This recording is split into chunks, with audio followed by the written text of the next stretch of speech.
दुनिया इस समय जब कोरोना महामारी से जूझ रही है, गूगल ने दुनिया के एक वैक्सीन आविष्कारक को याद किया है।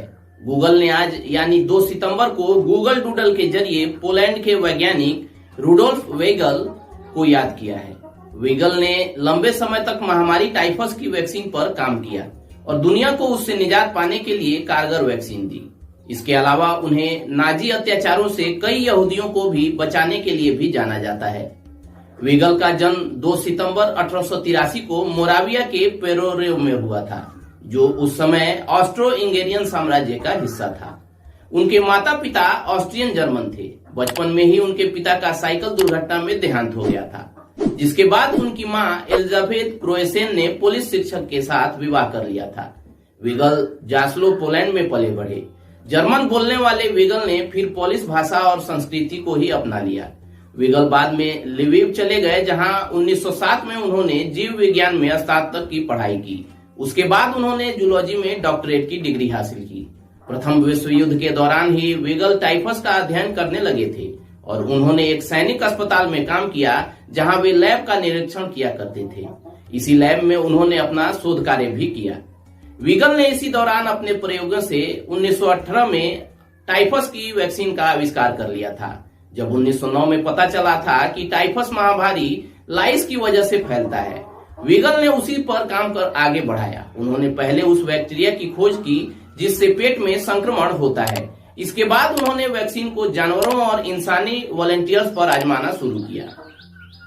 वैक्सीन खोजने के बाद वेगल ने उस पर लगभग 15 साल तक लगातार काम किया और उसे परिष्कृत करने के साथ ही उसे और प्रभावी बनाते रहे। 1933 में उन्होंने बड़े पैमाने पर परीक्षण किया। उनके प्रयोग सफल रहे। इस दौरान उन्होंने खुद को भी इस बीमारी से संक्रमित किया और उससे उबर भी गए। कुछ सालों में वेगल की वैक्सीन का उपयोग दुनिया भर में होने लगा। पहले 1943 में चीन और फिर अफ्रीका में इसका उपयोग होने लगा। इस वैक्सीन का उत्पादन खतरनाक माना जाता था। बाद में समय के साथ टाइफस के कम खतरनाक टीके भी विकसित हो गए, लेकिन तब तक वेगल की वैक्सीन हजारों की तादाद में लोगों की जान बचा चुकी थी। 1939 में द्वितीय विश्व युद्ध के दौरान जर्मनी ने पोलैंड पर कब्जा कर लिया।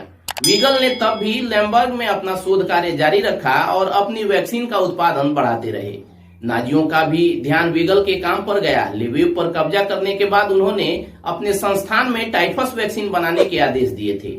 इस दौरान वेगल ने अपने बहुत से यहूदी साथियों को कारखाने में भर्ती किया और उनकी नाजियों से रक्षा भी की।